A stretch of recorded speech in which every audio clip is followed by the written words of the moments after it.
factors which may make East Africa be the food basket if and only if we're going to use or put effort in agricultural transformation.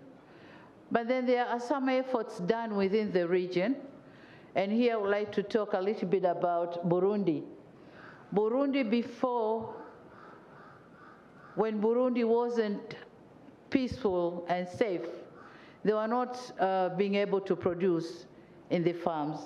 The land was there, but they were not producing. Now Burundi is now experiencing good governance, security there, the country is very peaceful. Burundi is now producing a lot for the local consumption. So that's the type of efforts which we have to make. And again, Burundi is producing fertilizer, the trunk, how you call it? FOMI. Intracom in Tanzania and FOMI in Burundi. We have an investor in Tanzania producing fertilizer here in Dodoma. And Burundi is producing FOMI. So it's local produced fertilizer. And they have been using those inputs plus others to produce. So we have to do the same. But again, talking of Tanzania, we have a plan to produce from 6 million tons this year to 18 million tons by 2026. But with the application of all these which I have explained. So having been able to do that, surely, yes, East Africa can be able to feed itself and beyond. But there's a project called Feed for the Future. And this project is coming to East Africa within 2 countries, Tanzania and DRC. And if we will be able to utilize the fund from the project, to utilize the expertise from the project, to utilize whatever is provided from the project, then we're going to be able to produce a lot. And East Africa, for sure, yes, it's going to feed itself and sell the remaining amount to the other parts of Africa. So I think that's my answer. Yes, we can. We can feed ourselves. Thank you very much, Madam President. President Museveni, we find ourselves in a unique position, not just as a region, but also globally. The COVID-19 pandemic and the current Ukraine-Russia crisis have also exposed Africa's vulnerabilities. It is very clear now that self-sufficiency would secure the region from the adverse effects of global shocks. Now, what are some of your proposals, though, to reduce external dependency on products such as vaccines, where Africa has been caught in the middle of particularly the COVID-19 vaccines, pharmaceuticals, wheat, edible oil, petroleum products, among others? Excellency.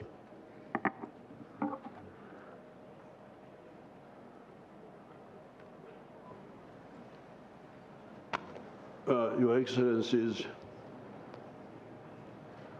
the heads of state and the distinguished guests, before I talk about this crisis, which is good, because the crisis was good, because it woke up people who are asleep, so it's good. But you need to understand very clearly the strategy of integration. There is no way in a modern economy you can achieve prosperity if you don't solve the issue of market size. If you are a producer of a good or a service, the more people that buy from you, the better. That should be very clear. And we should stop wasting time by listening to all these other groups. That's why from the 1960s, our elders, Mwalimu, Mzee Kenyatta, were struggling for the integration of East Africa. Secondly, if you want a laboratory of success or failure, you have two laboratories. Free of cost, you can just go and study them. There is the United States of America, which is a new country, which did not exist 400 years ago, but it has now been one of the most powerful countries in the world. Why? Because of partly market size, the issue of market integration.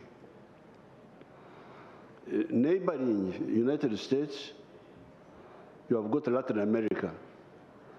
Latin America is a very rich area in terms of natural resources. Big rivers, minerals, you know how rich South America is, those countries. But you see how the people are suffering.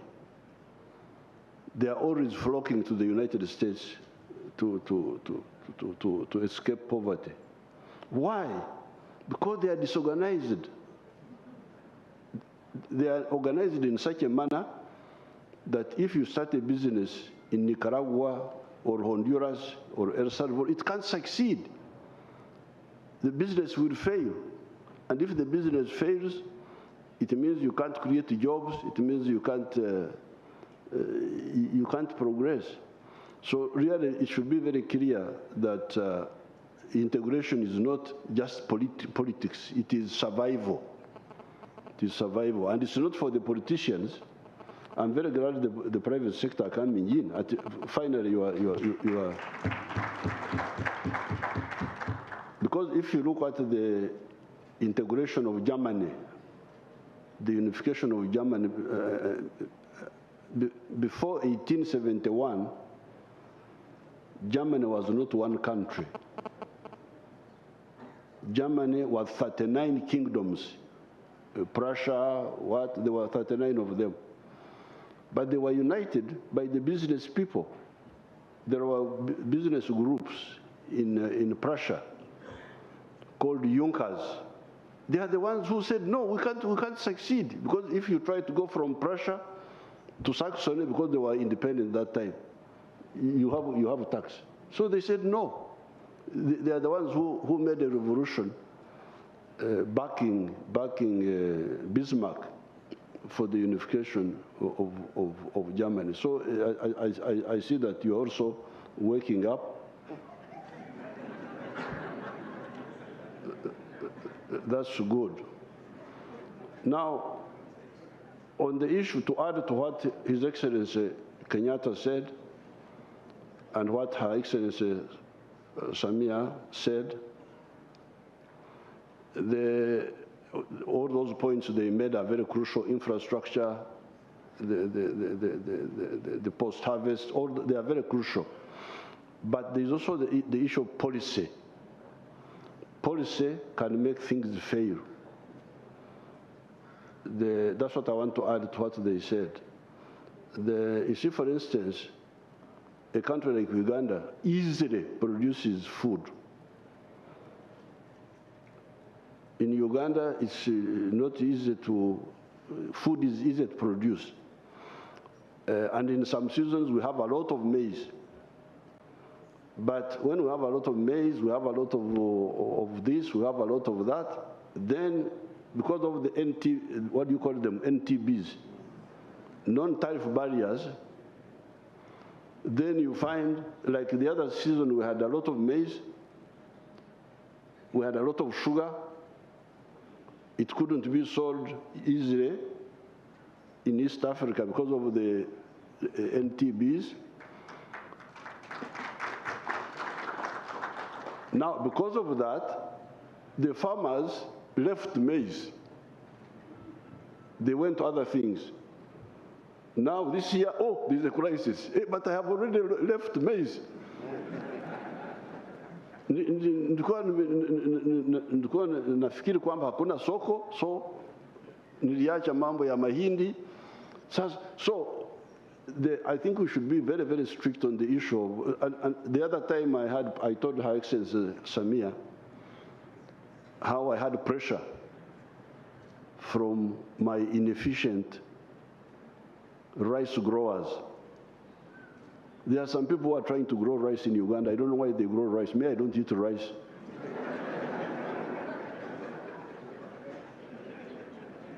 Me, I eat my food, my mutama, I don't eat rice. But they grow rice.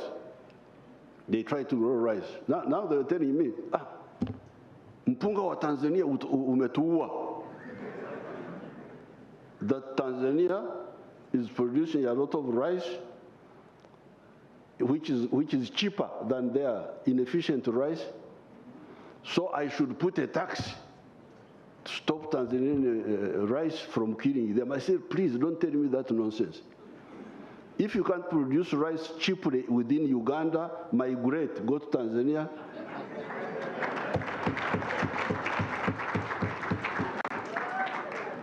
Because how can I force Ugandans to buy inefficient, expensive rice for the sake of those inefficient farmers in Uganda who don't know how to grow rice? So that issue, let the market really be free. If it is free, then the list, like Tanzania is producing a lot of beans, a lot of that mpunga, and they should specialize in that. And then somebody else who is producing something better does it, so that we protect our people. Now, coming to the issue of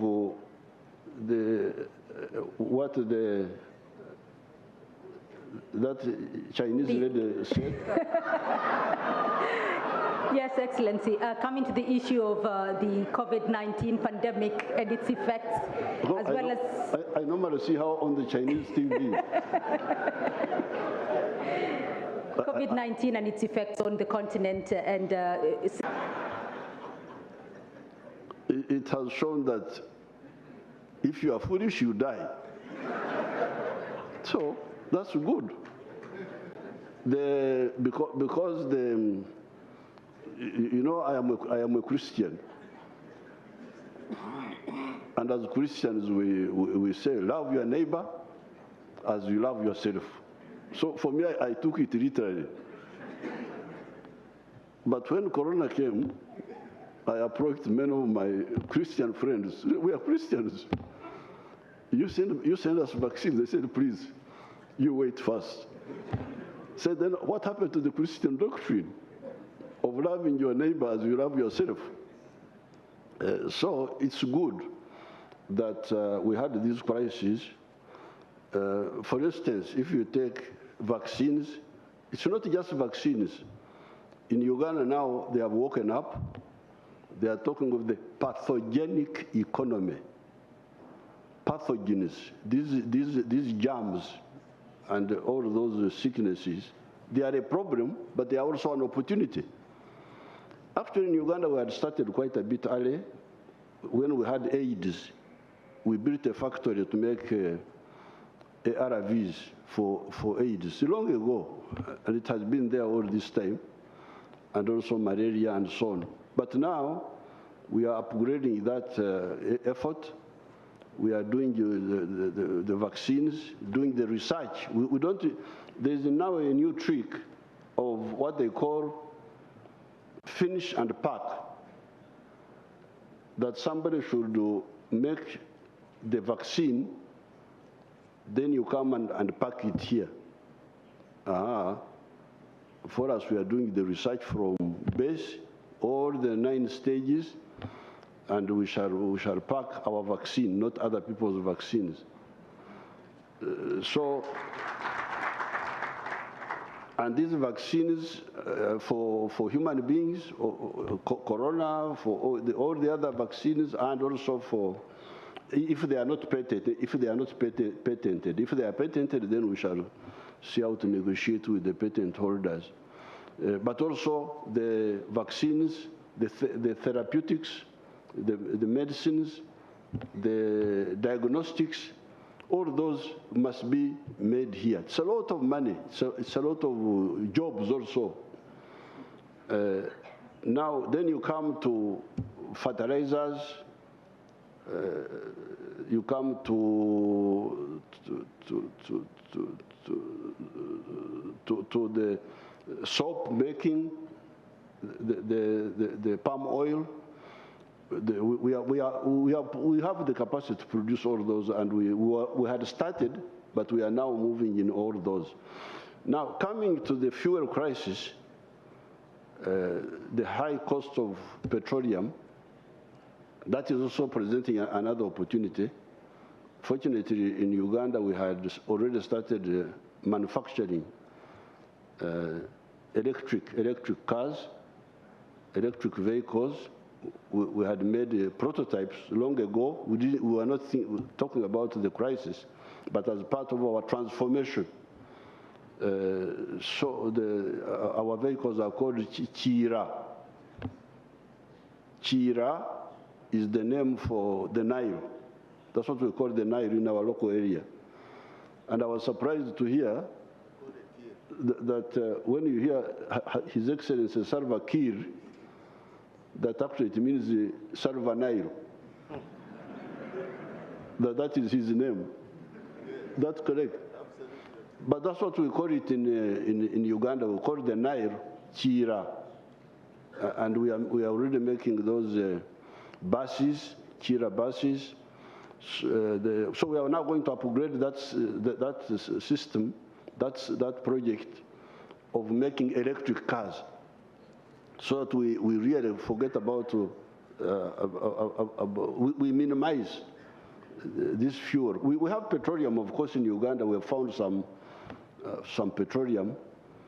It's going to come out in a few years. We have got a pipeline with Tanzania to export it, and also process it within Uganda. But so we should take advantage of that petroleum. But our petroleum will still be expensive, because petroleum in the whole world is going up. Even before the Ukraine war, petroleum was going up. Why? Because of the fear that in 20 years' time, fuel for cars will no longer be needed. So there are no new investments in exploration. Therefore, the limited reserves which are there are now very expensive. Even ours, when we start pumping it out, it will be expensive. That's why we must migrate from petroleum cars, diesel cars, to electric cars. And somebody said, I think it was Mr. Mwangi, he's a sharp businessman, I'm happy to see that. He talked of the minerals. I think His Excellency also talked about His Excellency Uhuru Kenyatta, that the minerals which we use to make solar power electric batteries for cars are here. They are all here in Uganda, in Congo, niobium, all those things. We have them. Lithium, we have them here. So we are going to make those cars so that we have got clean energy, but cheaper also, because before the petroleum crisis, our Kira bus was using 360 Uganda shillings per kilometer. The other diesel bus was using 1,600 shillings per kilometer, 5 times more expensive than the electric bus. This is before this crisis of the oil. Now, last night I said, you calculate how it's now much more expensive. So therefore, really, especially if we integrate, because you see, you need size. You need size. So on your China TV, you emphasize the issue of encouraging the Africans to unite. That's China, the one you work for. There are 1.4 billion people. If I was in China, I would be a billionaire by now. How can I produce a product which is bought by 1.4 billion people and I don't become rich? So integration is very crucial, and all these opportunities are there, and we shall take advantage of them, but with a good market, the East African market. Let's perfect it. Other things will be very easy. We have got everything. We can become a United States of Africa instead of becoming a Latin America of Africa. Thank you. Thank you very much, Your Excellency. And we will do our best to put the word about Africa and East Africa and what East Africa is doing to become self-sufficient. President Ndayishimiye, now, the rallying call here over the last day or so has been East Africans want to do business. We heard yesterday from deliberations by the delegates. You've seen the private sector is here wanting to engage. But if I went to your village, for instance, in Gitaga, many people may not be aware of EAC integration and the opportunities that it offers. So what commitment can partner states adopt to ensure that East Africans are more informed and take advantage of the opportunities that the common market offers? Thank you. First of all, I would like to thank my brother Samia Suluhu and the people of Tanzania to accept to receive us. Here we feel at home, and is the first thing to say that is the beginning of information of integration. Here we are at home. Arusha is the heart of East African community. So if you want to go to create a market, first of all, is to have someone who buy and who sell. And who is going to sell must do publicity. And who is going to buy must know. So today I am happy that the citizens of partner country of East African community feel at home when there is in other country of the community. You will see Burundian in Uganda at market is like Ugandan if he's Burundian. Tanzanians, I can give you an example. At the border of Burundi and Tanzania, there is a market called Ojirani Mwema. You can't know if you are Tanzanian or Burundian. Even the money. Burundians buy something in Tanzania by Burundi francs. And Tanzanians also buy in Burundi with shillings. So that is the practical thing that can inform people that we are integrated. Other thing is that if we have the free movement of the people, East Africa is lucky because we are linked. You can move from Bujumbura to go to Nairobi, passing by Dar es Salaam or Arusha. This morning I was talking with my minister and the ambassador of Tanzania in Burundi. They came by vehicle. It's 15 hours to arrive here in Arusha. So the linking is also contribute in communication, and also is the circulation of information. So today what I can say is that we are moving well because there is free movement between our people. And we can develop that by practical and also communication. Communication is good thing that we must do. We must develop our communication, and also awareness is begin by, I can say, by home, in family. Suppose that each partner state is a family. Each partner country must begin to create the sensitizing session in each country. They can plan that in our budget to do so, in the action plan. We can do that. And also, I can command the General Secretariat also to plan the session of informations. In the budget, we can plan it, and it will help people to know each other. Other thing is that we must produce something which is special. Burundi, for example, now we are looking how to produce the marble. Now we are going to buy marble in China, in Turkey, in Europe, but if Burundi produce marble, all the partner states will know Burundi, and it will help to link all the people.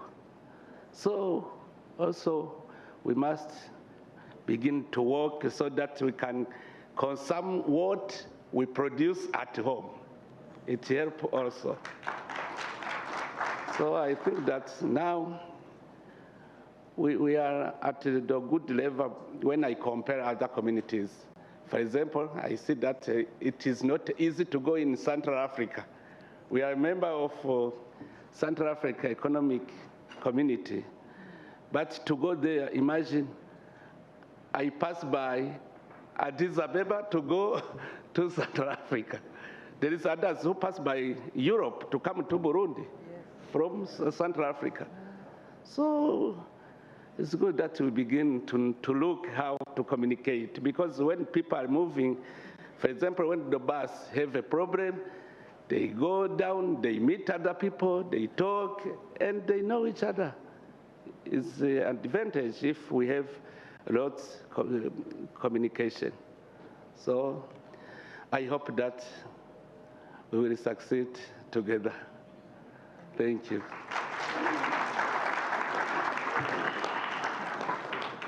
Thank you very much, Your Excellency. I want to go next to Rwanda. Prime Minister Edward Ngirente of the Republic of Rwanda. Because Africa has been talking about open skies for a while now, and East African airlines are beginning to form a formidable force in the African stars. However, it is very expensive to fly within the region, and I'm going to give an example of flying from Kilimanjaro here in Tanzania to Kigali, which costs at least $1,000. Now, studies are showing that liberalizing EAC airspace could lead to a 41% increase in the frequency of flights and significantly reduce air transport costs. So how can the East African community attain open skies and liberalize air transport? I also put it to you that sometimes if you fly within the region or within Africa, sometimes you have to fly into Europe to go to probably North Africa. So there is a lot that could be done. Excellency. Well, thank you so much. I won't say that the question is easy, but I will make the answer very simple. You know, we have had this common market protocol over 11 years. And the question we can ask ourselves is that market fully functional? That's the question. Excellencies have been talking about infrastructure, but when you talk about infrastructure, it's not only road or housing. We need also to talk about infrastructure in terms of air transport. And we can see that since we have created this common market protocol, movement has been easier. Movement of goods, movement of people, movement of services. And we keep also talking about not only movement of people, but movement of skills, meaning labor, moving from a country to another. But that movement would be easier, again, if we are able to also to facilitate or to make easier the air transport services. So making my answer easy is that you have just to remove all restriction we have in air transport services. There is some decision which were made long ago, I think like more than 10 years ago, especially for those people who know, who have some knowledge about air transport. There's what we call a Yamoussoukro decision or agreement. If we take that agreement and we put it in, we start to implement it in our region, East African community, I think that will make easier all things in terms of air transport. So my answer is simple, is political will, and let's remove all restriction in air transport services. That's all. Thank you. Thank you, Excellency. And that political will is what we talked about at the beginning. You know, full implementation of whatever we talk about needs a strong political will and strong implementation. Thank you for that. My next question is to Prime Minister Jean-Michel Sama Lukonde Chenge. He's representing His Excellency Felix Tshisekedi, President of the Democratic Republic of Congo. Now, I just want to also, before I ask that question, just to remind our audience, distinguished guests, ladies and gentlemen, that we have simultaneous interpretation. One is in English, 2 in French, and 3 in Kiswahili. Prime Minister, the DRC is now the 7th member of this growing community. Among the advantages integration has brought is visa-free travel and the use of a common travel document within the region. How soon can we expect the Democratic Republic of Congo to implement the free movement of people within the region visa-free?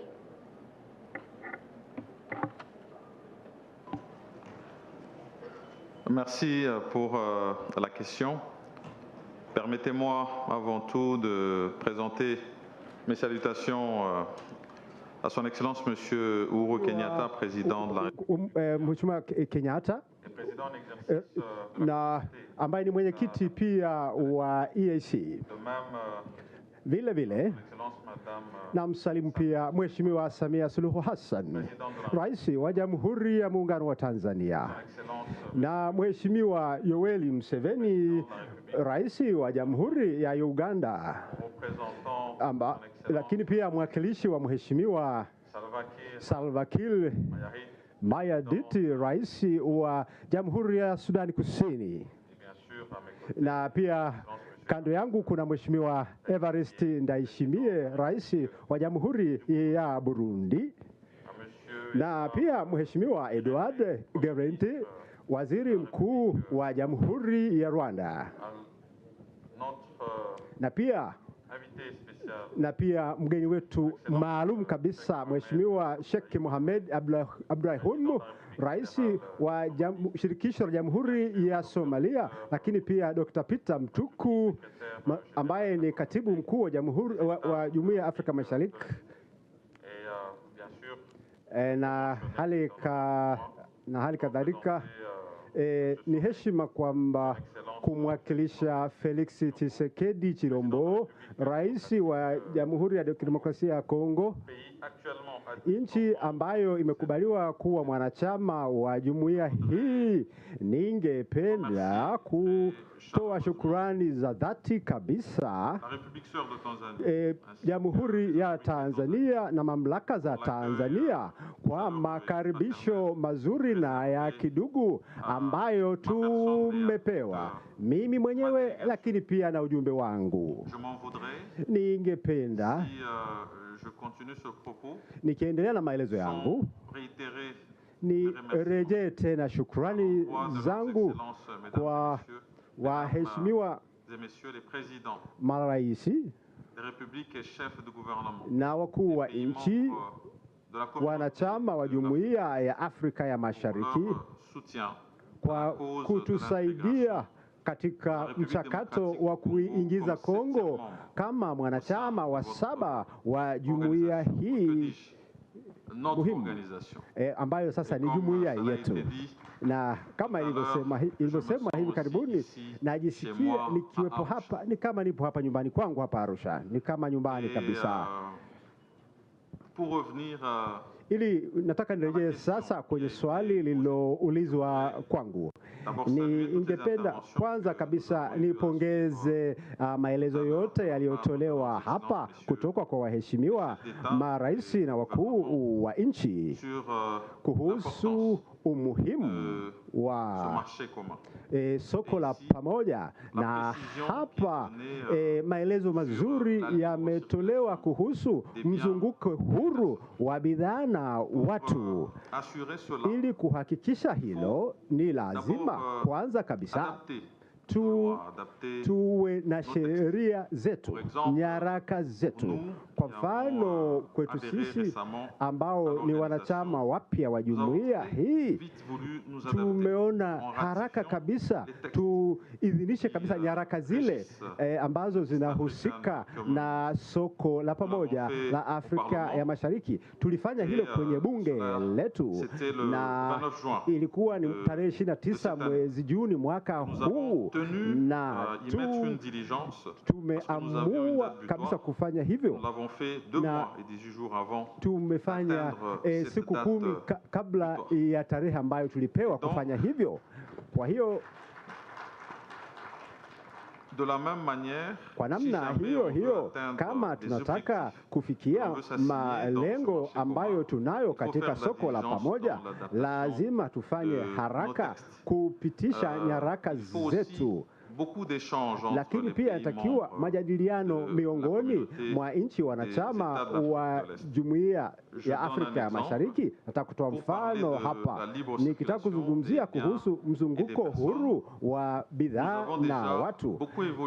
Tayari tumefanya mabadiliko makubwa katika swala hili na sisi na jirani yetu Burundi, lakini pia Rwanda, ambako tunapita na kuvuka mipaka bila kuwa na haja ya visa, na tunataka kuhakikisha kwanza mipaka yetu inakuwa wazi ili kuwe na mzunguko huo.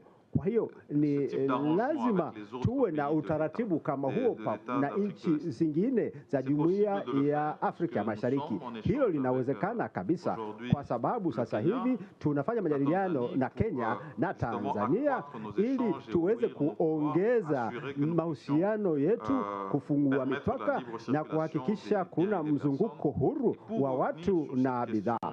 Kwa hiyo ili kurejea kwenye swala hilo, kwa hilo ndilo hilo ambalo tunazungumzia, ni lazima tuhakikishe kwamba tunahitaji kuwa na mzunguko huo huru. Kwa hiyo hiyo itakuza biashara, lakini pia itaongeza mahusiano kati ya watu na mabadilishano ya kitamaduni, lakini pia kunaweza tukajua idadi ya watu wetu katika jumuiya yetu ya Afrika ya Mashariki. Kwa hiyo ni muhimu pia kutaja kwamba ili tuweze kufikia kwenye kutatua tatizo hili, lazima tufanye majadiliano kwa kupitia mifumo mbalimbali ya kiuchumi. Tumezungumzia kuhusu kuhusishwa kwa sekta binafsi. Kwa hiyo ni lazima sekta binafsi iweze kujadiliana na sekta nyingine na mamlaka za serikali zingine kuhusu matatizo walionayo, ili tuweze kuwa na nyaraka ambazo zinatuwezesha kuboresha mifumo yetu, kwa mfano ya kodi au tozo, ili tuweze kukuza mahusiano yetu ya biashara. Haya yamesemwa hapa na muktadha wake imetaja muktadha wa uviko 19 na vita kati ya Urusi na Ukraine. Haya yote majanga haya yametuwezesha kuona fursa ambayo imejitokeza ili kuweza kuongeza uhimilivu wetu na uwezo wetu wa uzalishaji, lakini muhimu zaidi kuongeza mahusiano yetu, kwa sababu kama ilivyosemwa hapa na Mheshimiwa Rais, lazima tutumie fursa hii. Tumesema pia hii imeweza kutuamsha. Nadhani ni kweli kabisa, imetuamsha na kuiwezesha Afrika itambue fursa zilizopo na kwenda mbali zaidi katika kutumia fursa hizo. Ni lazima tuongeze mahusiano miongoni mwa nchi za Afrika ambazo zinasaidiana ili kuongeza thamani ya bidhaa, ili kuweza kuzalisha kwa pamoja na kuweka na kuwa washindani zaidi, hasa katika muktadha wa dunia. Mbali na hilo, ni muhimu pia kutaja kwamba tunapozungumzia mzunguko huru wa watu na bidhaa, tunazungumzia pia kuhusu masuala ya kiusalama, kwa sababu ni lazima kuwe na usalama ili bidhaa ziwe na usalama na watu hao wawe na usalama. Na hapa nataka niseme kule Kongo tunatambua kwamba suala la usalama ni tatizo kubwa, ni kikwazo hasa cha mzunguko huo. Kwa mfano, mashariki mwa DRC tuna amani zaidi, na ni wazi kabisa kwamba tunajitahidi kuhakikisha kunakuwa hakuna kabisa mgogoro wa kiusalama, kwa sababu matatizo hayo yanasababishwa na makundi ya magaidi ambayo yana silaha, ambayo mara nyingine wakati mwingine yanasaidiwa na baadhi ya nchi wanachama wa jumuiya yetu. Lakini mbali na hilo, nasema kwamba ni muhimu, ndio maana tumekuja kwenye jukwaa hili ili tuweze kuhakikisha kunakuwa na mzunguko huru wa watu, ili kuhakikisha tunaondoa kwa pamoja tatizo hili la kiusalama. Ndio maana mimi ningependa leo hii niweze kupongeza uamuzi uliofanywa katika mikutano mitatu iliyopita ya jumuiya hii, na tumefurahi sana kuhusu hatua ambayo imepigwa katika masuala ya kisiasa, hasa kupitia Mheshimiwa Uhuru Kenyatta, Rais wa Jamhuri ya Kenya, na ambaye pia ni mwenyekiti wa Aicc, lakini pia na maandalizi ya jeshi la kanda. Tumefurahia pia kuhusu ule mchakato wa Nairobi wa majadiliano, lakini pia kule Rwanda. Tunadhani kwamba majadiliano hayo au mazungumzo hayo ni muhimu kuhakikisha amani inarejea na kuleta maendeleo katika kanda hizo. Tunazungumzia miundombinu, tunazungumzia mahusiano ya watu, lakini wakati huo lazima tuhakikishe kuna amani ili tulete maendeleo, lakini lazima pia tulete maendeleo ili kupambana na matatizo ya kiusalama. Kwa hiyo tunataka tuhamasishe majadiliano haya miongoni mwa nchi wanachama wa Jumuiya ya Afrika Mashariki, na kuwe na nyaraka ambazo zinatufanya tufikie dhamira hiyo ya soko la pamoja, ili tuweze kuzunguka kwa uhuru kabisa katika mipaka yetu na kuwa na mtangamano wa kiuchumi. Ninawashukuruni sana. Merci beaucoup, excellent. My next question is to Dr. Barnaba Mariel Benjamin, Minister, Presidential Affairs, Republic of South Sudan. Now, the East African community is the fastest integrating region on the continent. The region is looking forward to the full integration of all its members. So what is the readiness of the Republic of South Sudan to implement the East African Community Customs Union and Common Market Protocols? Your Excellencies, the head of state, government of the East African region, bringing to you the message of our President Salva Kiir Mayardit. The fact that he is not here, he is now busy implementing and working for the graduation of our unified forces. As our great father, President Museveni, said before, that crisis sometimes is good. We have learned, and I know most of you think that all that South Sudanese know is fighting.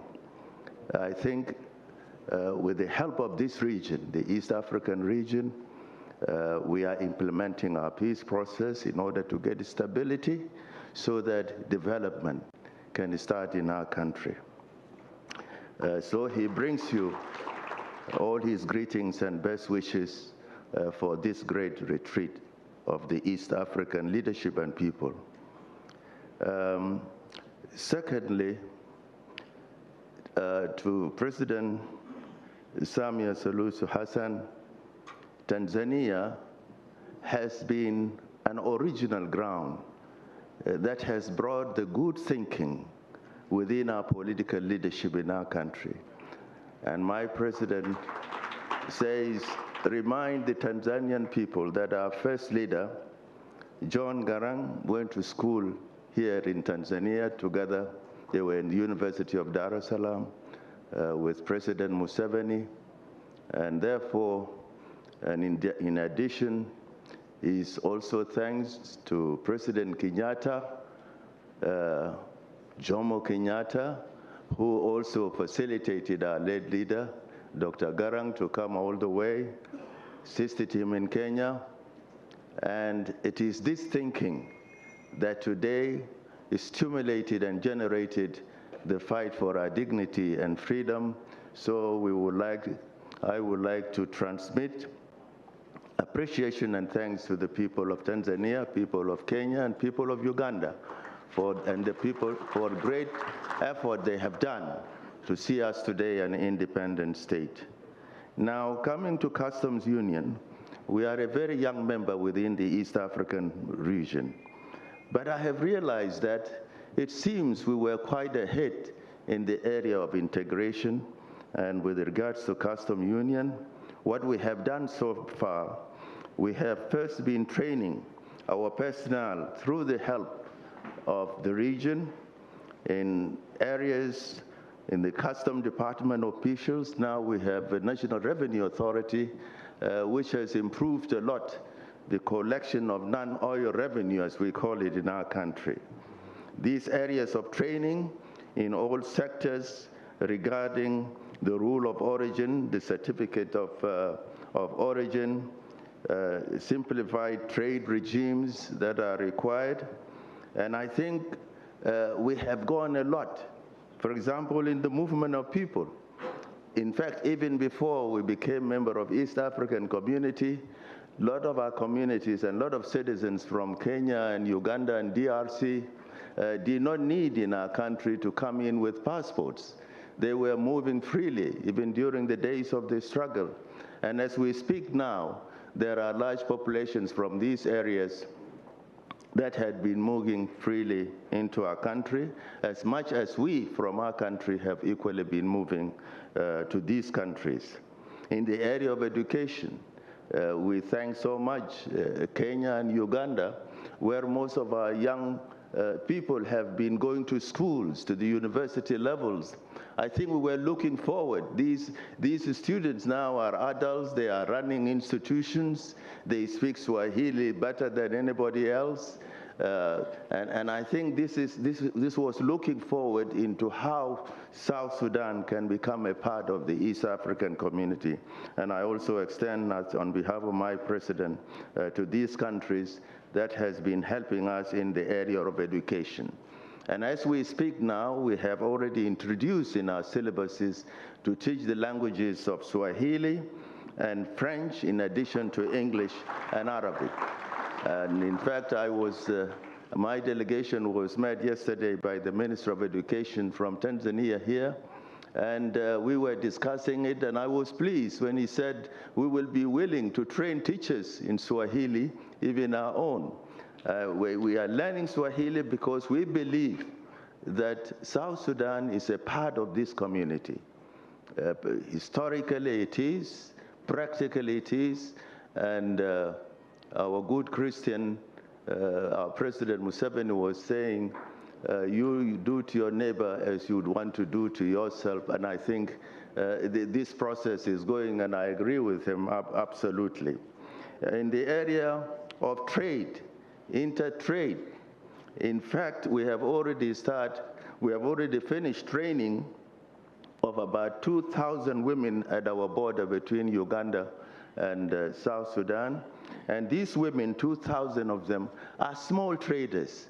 They actually cross to Uganda every morning, and vice versa, the Ugandans cross in. And usually, if you come to Juba, don't be surprised that you'll be eating Ugandan tomatoes. And in addition, Mr. President, we are also getting some milk from Uganda, and I think some of that milk must come from your cows. So this is a practical thing that we are doing. If you can cross to each country every moment, then you can rest assured that we are growing together.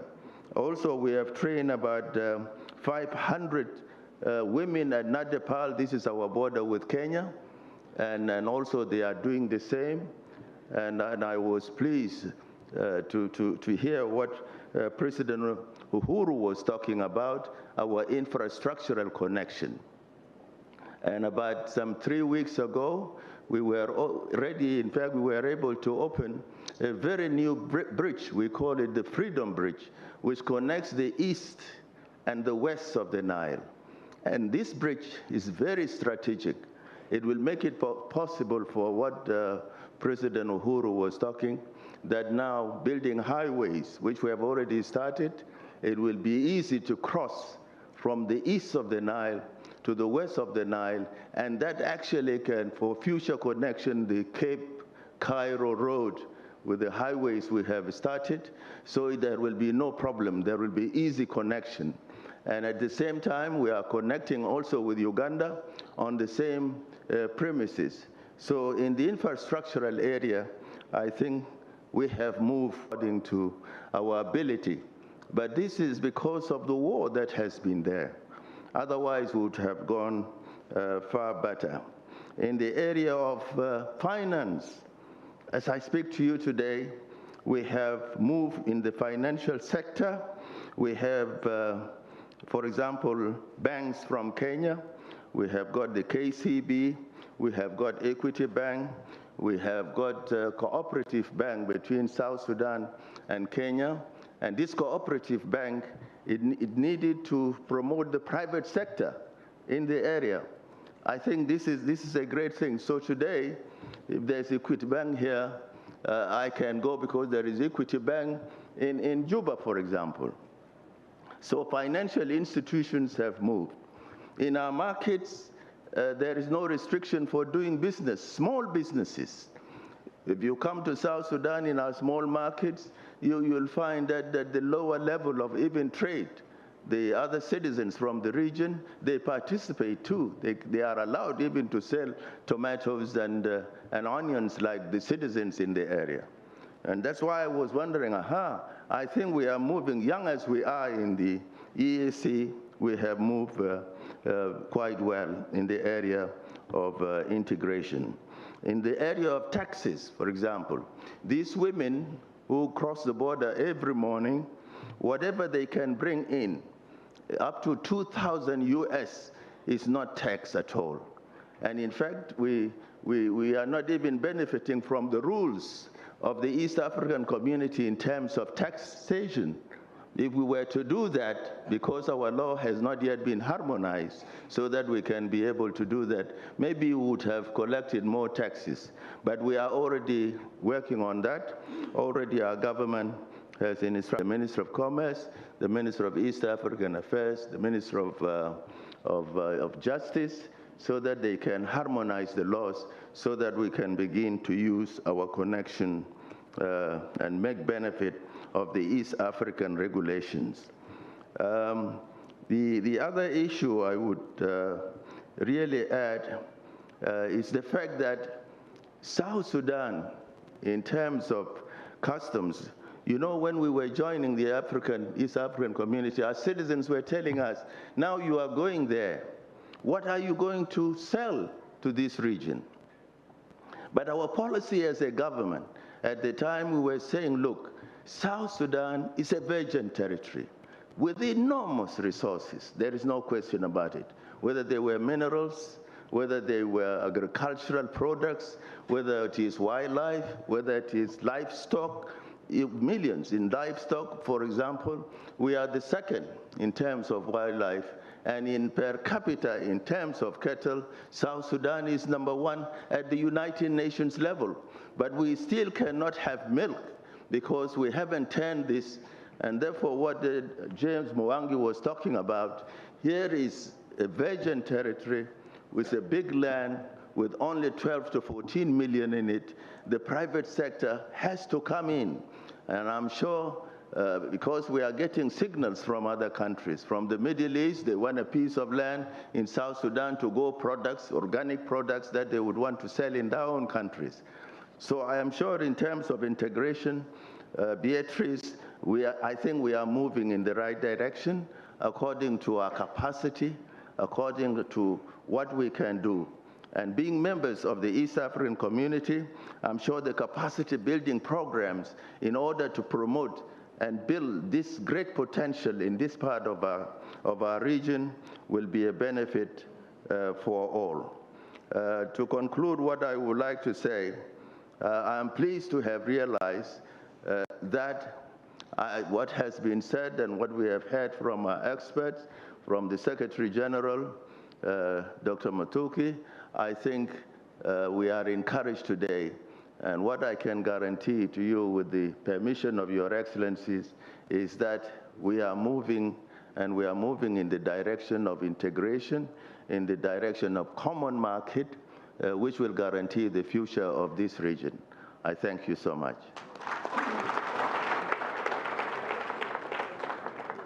Thank you very much, Dr. Mariel Benjamin.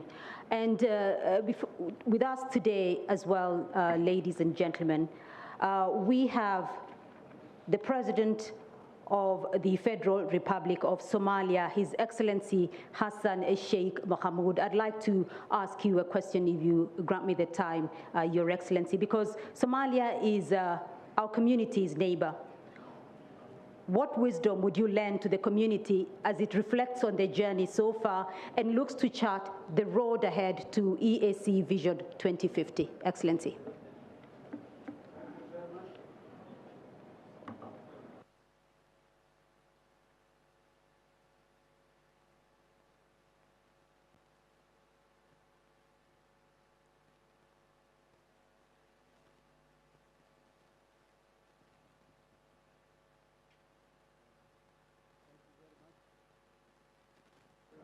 The mic is not on. If we can have some assistance from the back, please. Thank you. It has come on. Thank you very much. Yes. Go ahead, Your Excellency. Yeah. Thank you. Thank you very much, Excellencies, heads of states of East African community, honorable guests, ladies and gentlemen. I would like to thank you very much for giving me this opportunity to come among you today and share with you our long-term will to join the community, this great community. More than a decade ago, Somalia has applied to join the community, but circumstances that were existing in Somalia and other issues were not permitting to Somalia join easily to the community. But our long-term dream was always to be part of this great community, and still we are pursuing that dream to be realized. Today, I feel honored and privileged to be here with you and share with you how Somalia is willing and eager to say. Somalia belongs to East Africa. There is no one country among the 7 countries sitting here that Somalia is not linked to by business, by community, by any other means. Our people, Somali people, are available everywhere. The people from these great countries are there, so helping Somalia to come back to its own feet. a lot of sacrifices has been made to Somalia by the East African community members. We are very much grateful for that. And to repay back that, we need to be part of this community. And now Somalia is right at the corner, and we believe that we have a great potential to contribute to this great community. Excellencies, I'm very grateful and glad today to see the Somali flag flying side by side with your flags. And and I hope and will remain hopeful that it will remain there for the years to come. So thank you very much again for providing that. I would like also to take this opportunity to thank you for the almost 3 decades time that Somalia was in the difficult situation, how your countries, your governments, your people have supported the Somali people by accommodating them in your great countries and by sending your boys and girls there to support the Somali people and die for the Somali cause inside Somalia. We have your boys there defending Somalia. We have your knowledgeable there teaching Somalis in the universities and the schools. We have your doctors treating Somali people inside Somalia and of course in your country as a refugee or as many of them citizens of those countries of yours. We all, in all aspects, we are indebted to what has been given to Somalia for a long time, and Somalia will remain struggling to pay back those debts. As everybody else said, the future of these countries are linked together, and Somalia, we don't want it to be a liability anymore, but we want it to be a very effective and contributing country to these great nations. Hence then, I'm here standing in front of you requesting officially on behalf of the Somali people, we need to join this great community. It will be a dream come true the day that Somalia will access officially to this great community. And when recently I met His Excellency President Uhuru, and I told the Somali people that we are going to join the East Africa community, a lot of people were congratulating me to do that, and they were telling me that this is a legacy for you to get that opportunity to join Somalia with the East Africa community and the common market of East Africa. Somalia, yes, with all these circumstances, Somalia is a very rich country in terms of all we have been discussing and all excellences have been said today. We are a resourceful, and Somalia is part of that rich land of East Africa. In terms of livestock, in terms of agriculture, we are not a large population, 15 to 20 million people with close to 10 million hectares of arable land with permanent rivers throughout the year. Unfortunately, because of the circumstances, we are between, throughout the year, either we are sitting on floods or we are running for water and droughts because of lack of proper infrastructure to address all those challenges. We have marine resources, livestock resources, agricultural resources, and above all, human resources, which is very entrepreneurial and very active, as you may have seen in your countries.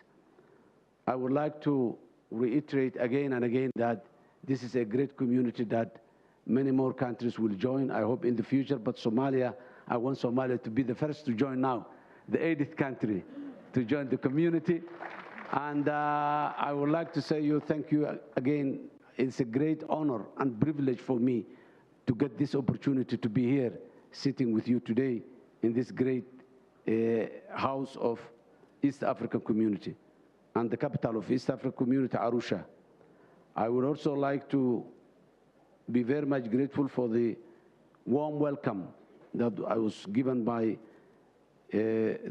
my great country as well, Tanzania, who I have been living a good time in this country, and it's not my first time or second time to come and stay here in Tanzania. It was 30 years ago when I first came to this country. Tanzania was a different place by that time, and today is a different Tanzania. I hope that in the years to come, we all will be a different countries. Thank you very much. Thank you. Thank you very much. Thank you, Your Excellency. Well, we have come to the end of this session. For now, Excellencies, thank you very much for your insights and showing the political will. Stakeholders, the private sector, the media are also here. Let's all thank ourselves with a round of applause as we chart the East African community towards Vision 2050. Before we end, I would like to hand over now to the Secretary General of the East African Community, Honorable Dr. Peter Matuku Maduki. Welcome. Thank you very much, Beatrice and Your Excellency, thank you very much. We take note of the discussions, directives that have come out of your engagement with us, endorsing what the ministerial retreat and the private sector had yesterday. This will be coming out in the summit resolutions tomorrow, and we will be guided as such. In our midst, we have Your Excellencies Vera Songwe, the Under-Secretary of United Nations, who has joined. Vera Songwe is here with us. She'll be with us tomorrow as well as we do the summit, and I'm sure she has some thoughts she's sharing. She's so much involved in what is happening in the Ukraine, Russia, and how it is affecting Africa. So we'll see how it will go tomorrow. So Your Excellencies, thank you very much. And I hand over now back to our Masters of Ceremony to finalize and tell us what is the next course of action. Thank you very much.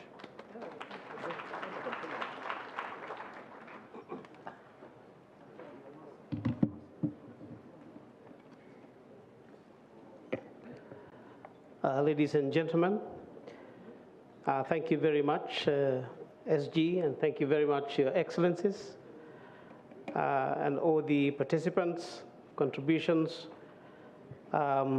We would now like to come to the session where we would like to take a group photo, and I would like to invite the media team here just to make this very clear, that as this group photo is being taken, when the team is called, first of all, we're just going to have one photograph of only the heads of state.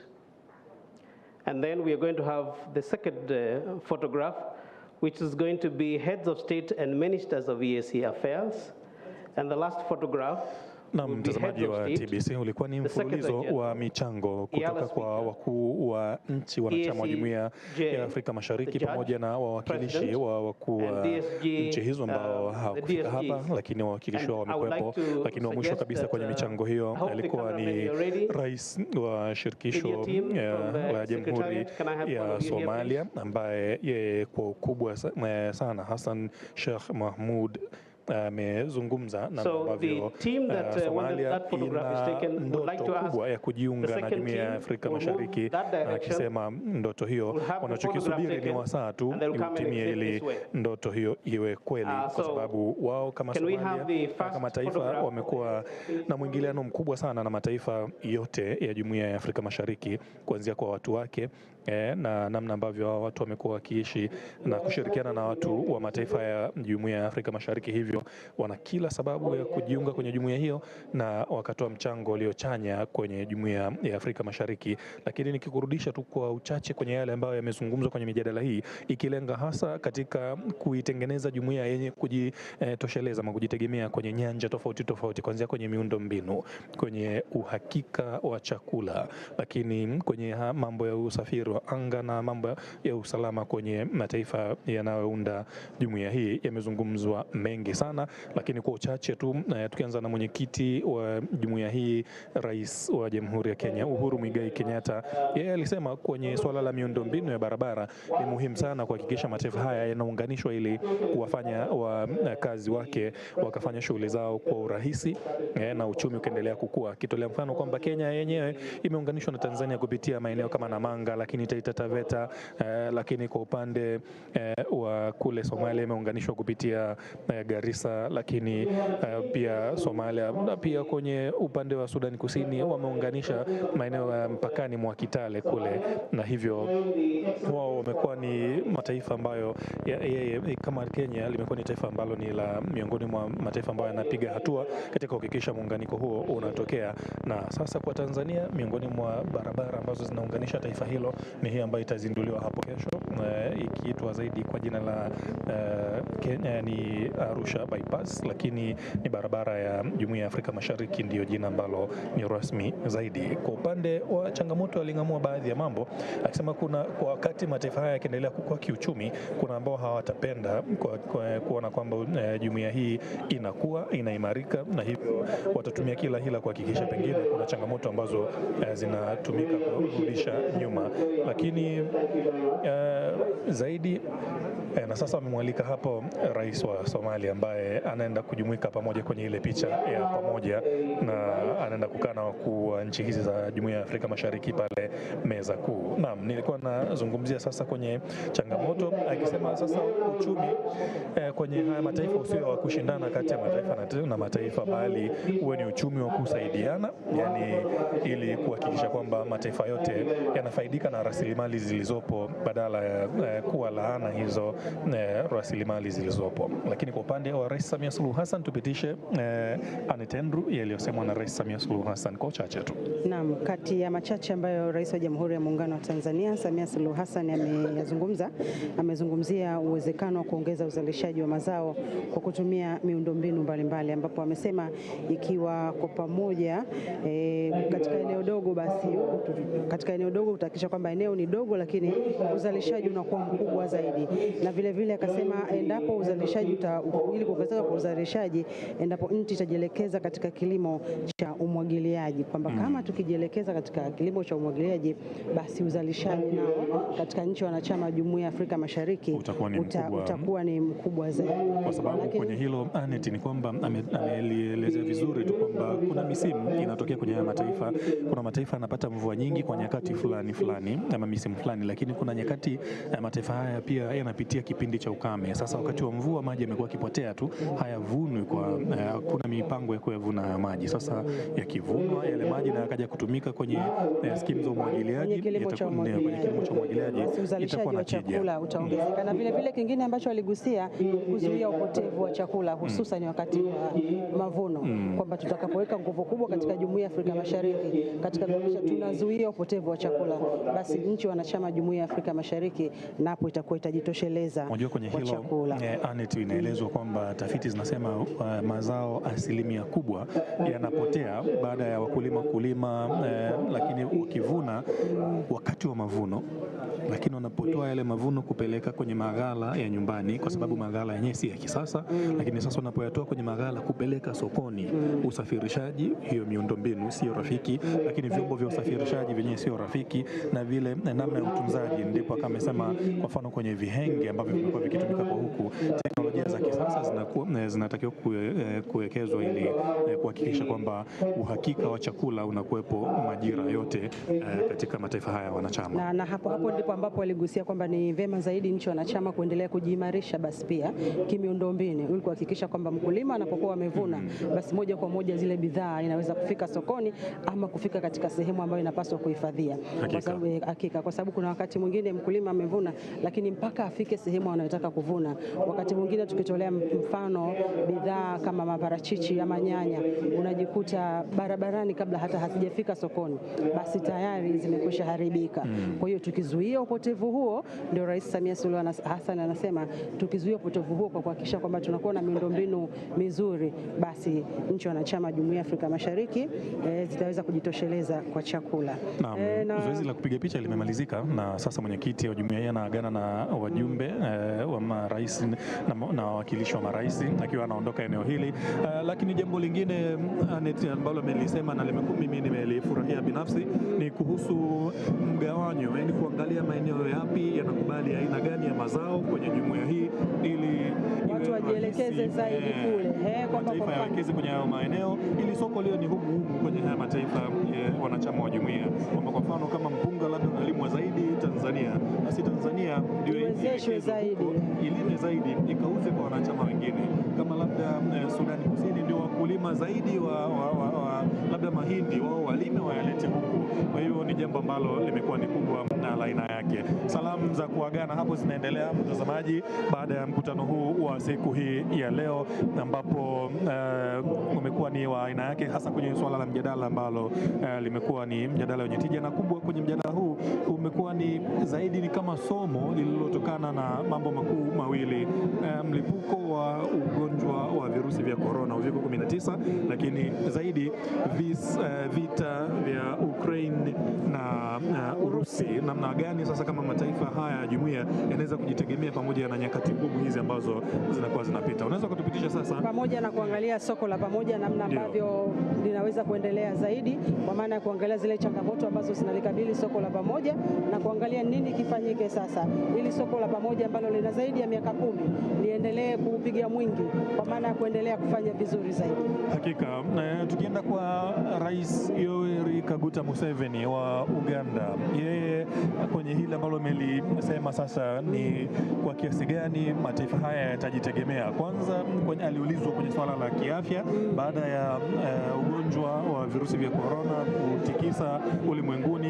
Yeye ametoa jibu moja la kufikirisha sana, akisema yeye amefurahishwa kwa sababu corona imefanya kazi nzuri sana kwa kuanzia, na hata vita ya Ukraine na Urusi imekuwa ni vita yenye matokeo mazuri sana, vimetoa somo zuri. Kwa sababu gani? Akisema kama mataifa sasa hivi yamepata somo zuri kwa sababu ili kuweza kujidhatiti hata kama ni wakati wa majanga, basi kwa namna moja ama nyingine haya matukio yamewaweka katika nafasi nzuri sasa ya kujua namna gani chumi zao ziendelee kusonga mbele zaidi licha ya kukabiliwa na matatizo mbalimbali ikiwemo hiyo vita ya Ukraine, lakini na ugonjwa wa corona. Akatolea mfano sasa kwenye corona, sasa hivi mataifa ya Afrika, si tu Jumuiya ya Afrika Mashariki, yameamka, yameanza yenyewe kuzalisha bidhaa zile za vifaa tiba, barakoa zilikuwa zinatoka nje, vipukusi vilikuwa vinatoka nje, lakini sasa hivi vinatengenezwa kwenye mataifa haya.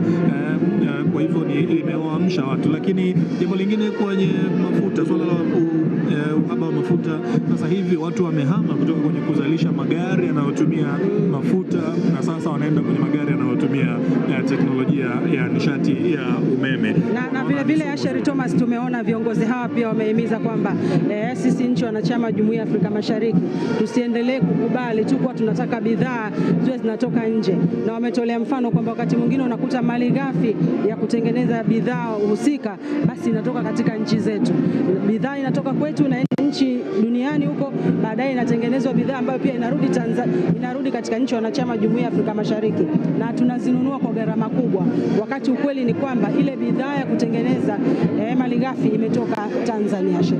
Ni kweli. Kwa upande wake Rais Meja Jenerali Evariste Ndayishimiye wa Burundi, yeye kama ilivyokuwa kwa Rais Uhuru Kenyatta pamoja na Rais Samia Suluhu Hassan, amesisitiza zaidi kwenye ujenzi wa miundombinu anetendru, kwamba swala la miundombinu itakayounganisha mataifa husika pamoja na kuzalisha bidhaa zitakazotumika kwa mataifa wanachama ni jambo ambalo halipaswi kupewa kisogo hata mara moja.